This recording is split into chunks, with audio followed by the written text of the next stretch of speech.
I don't have friends. I got movies.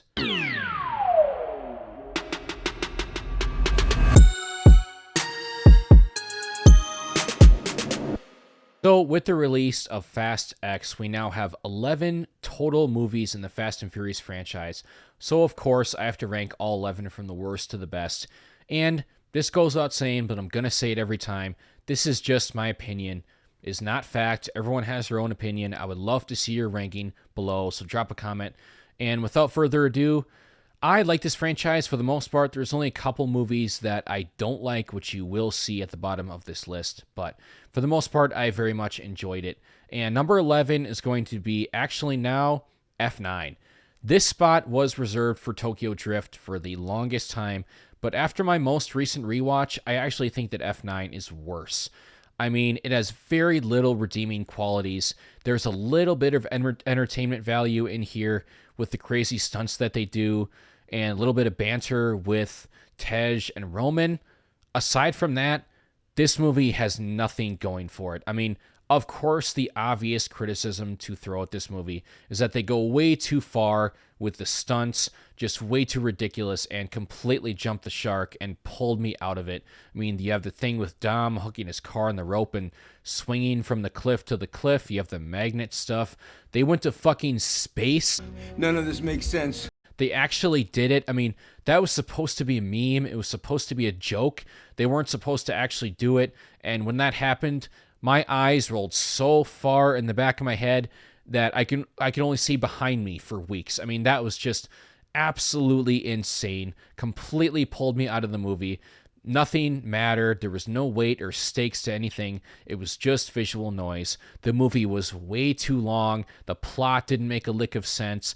All of the actors completely phoned it in, except for Charlize Theron, who honestly was way too good for this movie. And I don't know what the hell they did to her hair, though. That was just, ugh, that was awful.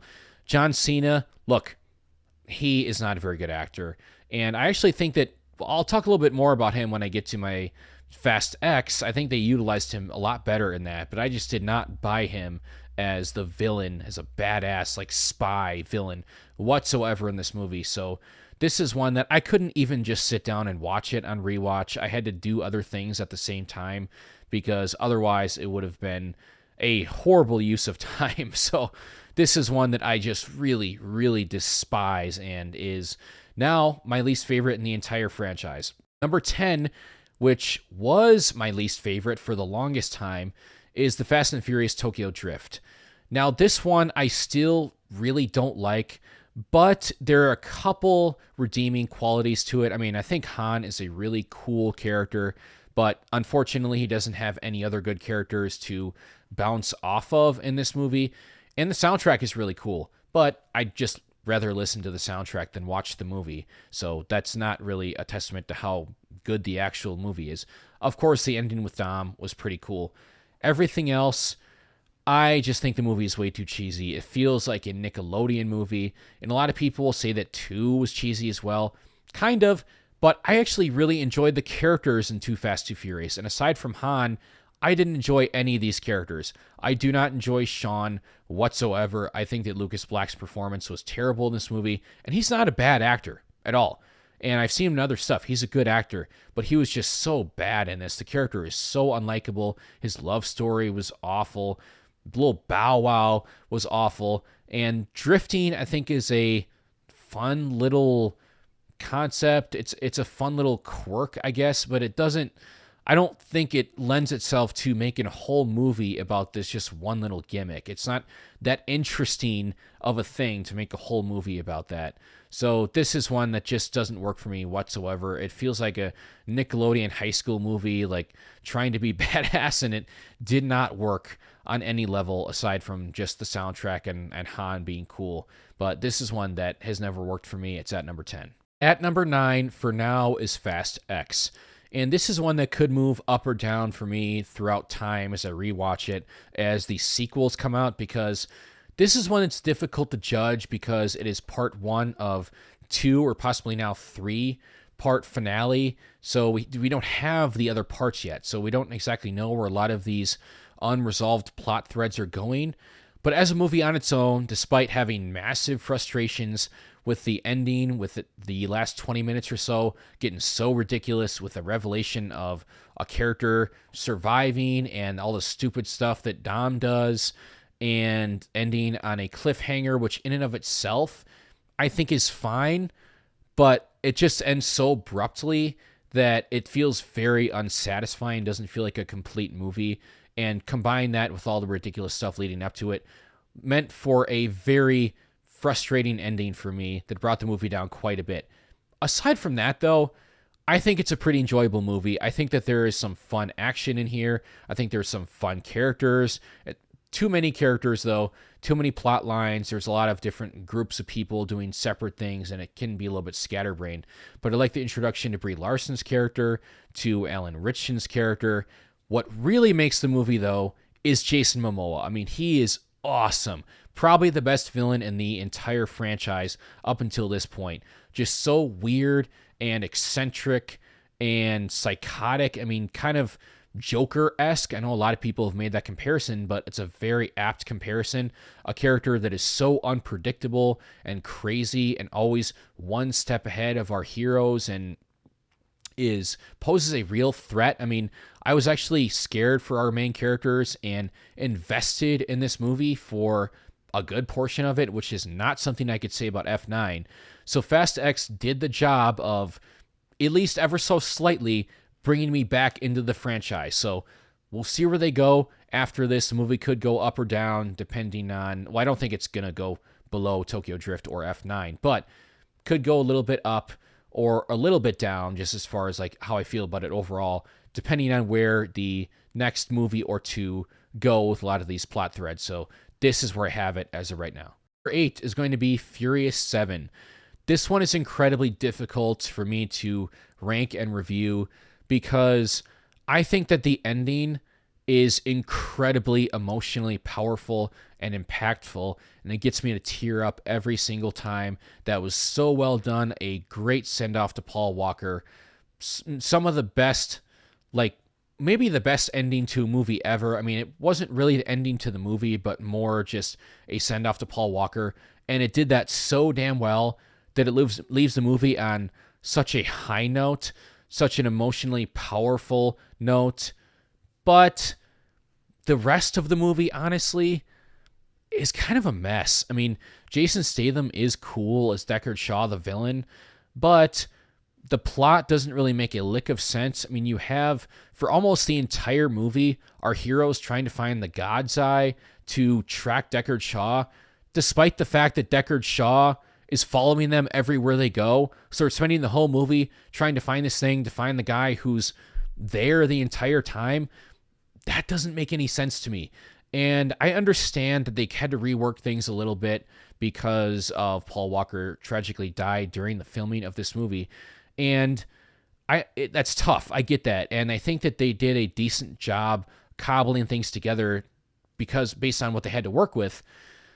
But I still have to judge the movie based on what we got in its final product, and it is a mess. On top of that, you get like Jaimin Hunsu's character was completely wasted. I mean, he's a great actor, but they portray him in the scenes that he's in, which is only a few of them, as like this ghostly figure who's like poses a serious threat and like this mythical figure, which just wasn't earned whatsoever. And then he makes a decision later in the movie that came out of nowhere. This is also the one that started to take things way too far. I mean, 5 and 6 especially did some stuff that was a little bit crazy, but this one, you had the car jumping between buildings, you had the cars dropping out of the plane, so that was just way too much, and I just felt a lot of action fatigue. The third act went on way too long, the movie in general went on way too long, so this is one that has a phenomenal ending, and a few good things sprinkled in here and there before that, but it's one that is very messy and has gone down for me over the years as I've thought about it more and watched it more. Number 7 is going to be Fast and Furious 2009, the fourth one in the franchise. I don't know why they called it Fast and Furious. It's very strange to me. But I like this one. I think it's actually pretty underrated, and it has gone up for me a little bit over the years. I really love that we got to see the original cast back together again with Dom and Brian and Mia and Letty, even though Mia gets killed, or not Mia, that Letty gets killed off early in the movie.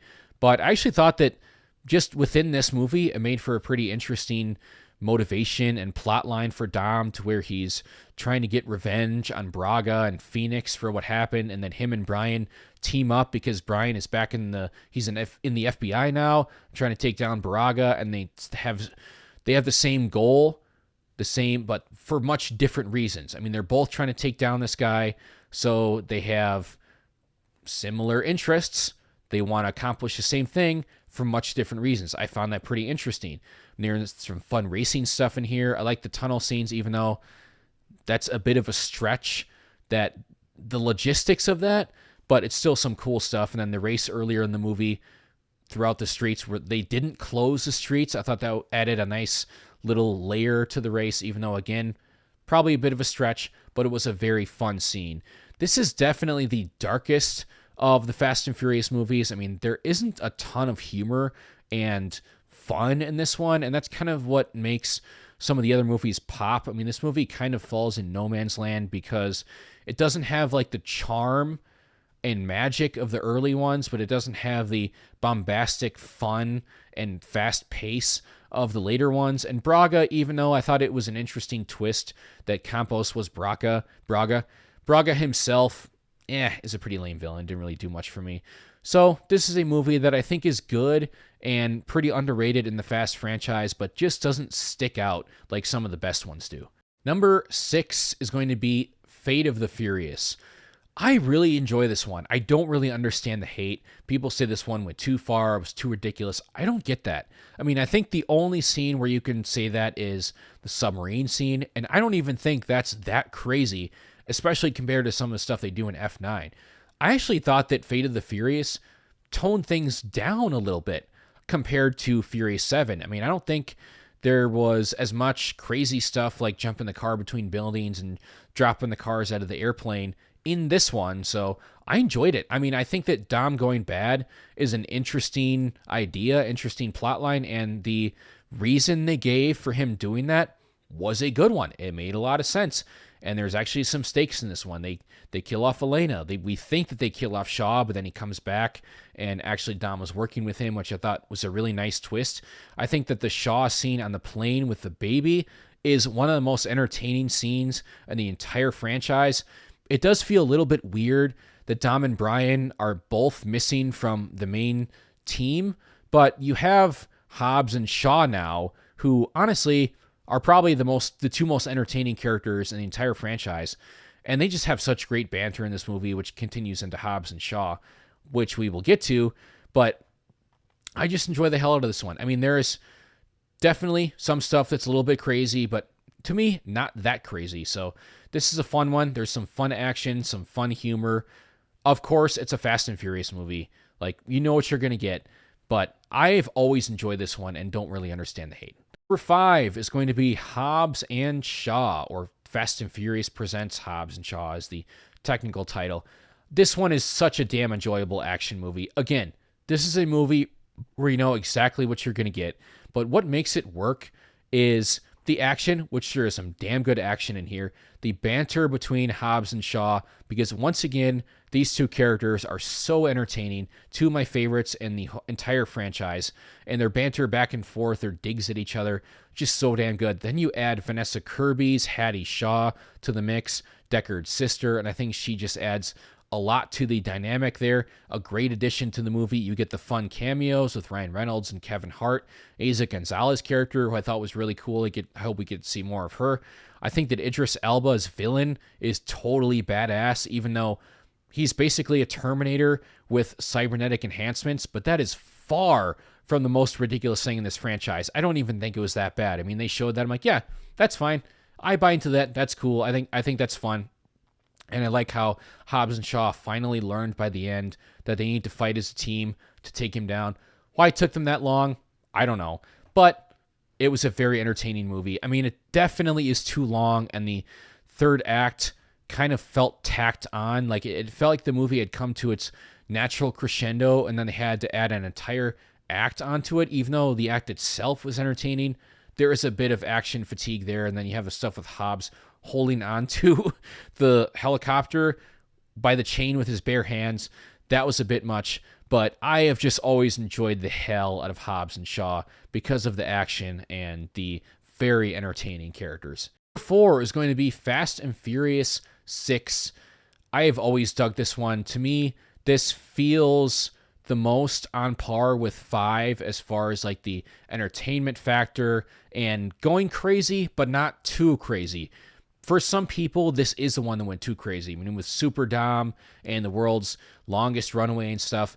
But honestly, I don't think that stuff was that bad compared to where they end up going in Fury 7 and especially in F9. I think this movie remained grounded enough for me to stay invested in it and to be very entertained by it. I love seeing the crew together again. Again, makes for some great interactions and banter. I love the other team. I mean, we get this like team versus team dynamic, which I thought was really cool. And you get Owen Shaw running the other team, who's one of my favorite villains in the franchise. And he has a very different philosophy than Dom does, running their two different teams. It's a very different way, very different methods that Owen Shaw does things. And I thought that was really interesting with the conversations that they have.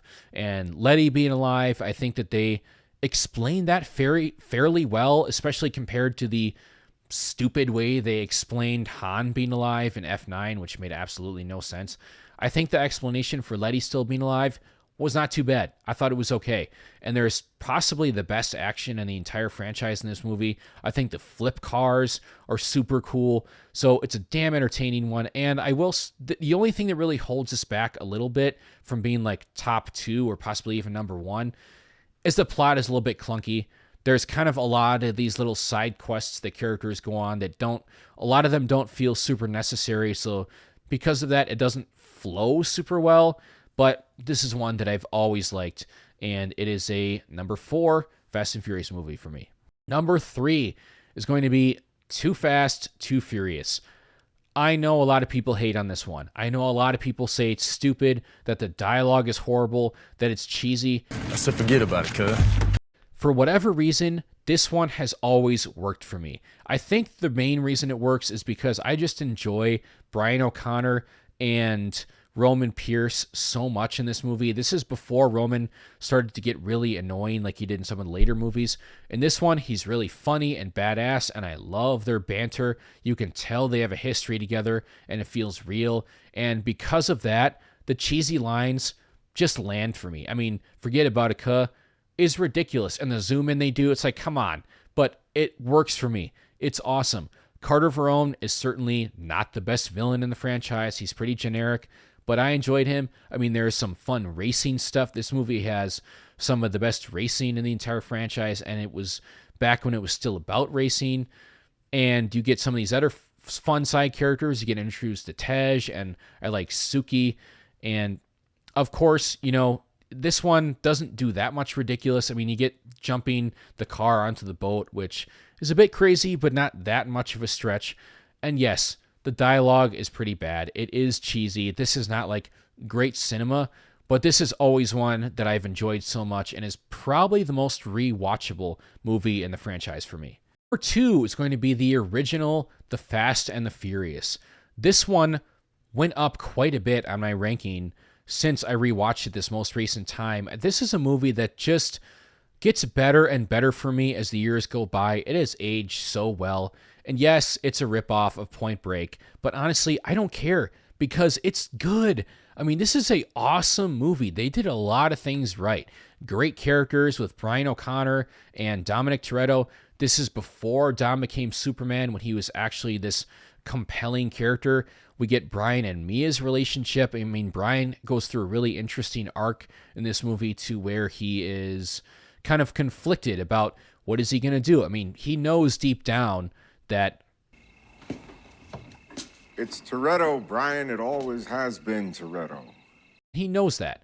The entire movie he knows this, but he tries to throw blame on other people. He doesn't want to believe it. And then once it's confirmed, he can't decide what to do. ultimately ends up letting Dom go, which I think was a very interesting way to end the movie, and made for a great arc for Brian O'Connor. I think that a lot of the side characters, I think Vince, his conflict with Brian is interesting. I think that Johnny Tran is a pretty solid villain. The soundtrack is awesome. The use of debonair in this movie is just absolutely perfect.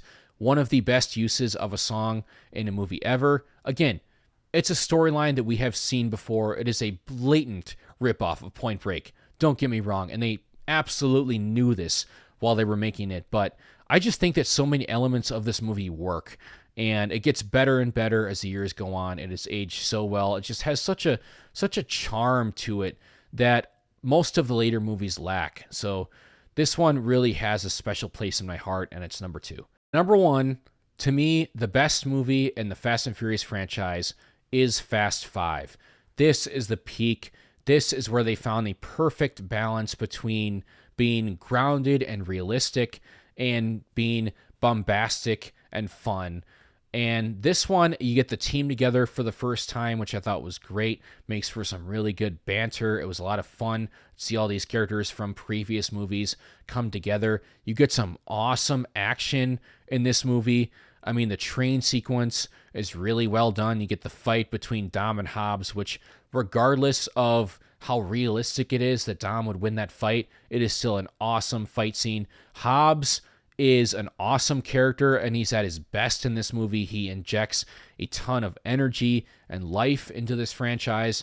I just love heist movies in general, and that's what this is. It feels very similar to like The Italian Job or Ocean's 11 or something. And I just love the build up to the heist where they're kind of trying to figure out different ways to accomplish the heist, and all of these little side quests that they go on make a ton of sense within the story and feel necessary, unlike Fast 6 where some of those little side quests didn't feel necessary. All of the ones do in this one. I think that Hernan Reyes is a solid villain. He's like a drug kingpin, a crime lord, and I think he is very good at that. And you definitely feel the threat of his empire, and it was incredibly satisfying when Hobbs takes him out. Help me. It's for my team, you son of a bitch. And the scene before that, which leads to him saying that, where his team gets taken out and ambushed by Reyes's team, Reyes's guys, was very well done, very intense. I think Vince's death was well done and upped the stakes in the movie. There's some great humor in this one, possibly some of the best humor in the franchise. I mean, so did he just like slap that ass, or did he like grab and hold on to it? Come on. This one is so quotable. It is so entertaining. The action is great. I love everything about this movie. It is, of course, there's a little bit of ridiculousness in this one, especially with the safe. The logistics of that is just, yeah, that probably wouldn't work. And the fact that they probably kill a bunch of innocent people and don't address that, yeah, that's not great. But a lot of action movies do that. You know, it is what it is. So Fast 5 is just an awesome Fast and Furious movie, the best one to me, and an awesome action movie and movie overall. So it is my number 1 Fast and Furious movie.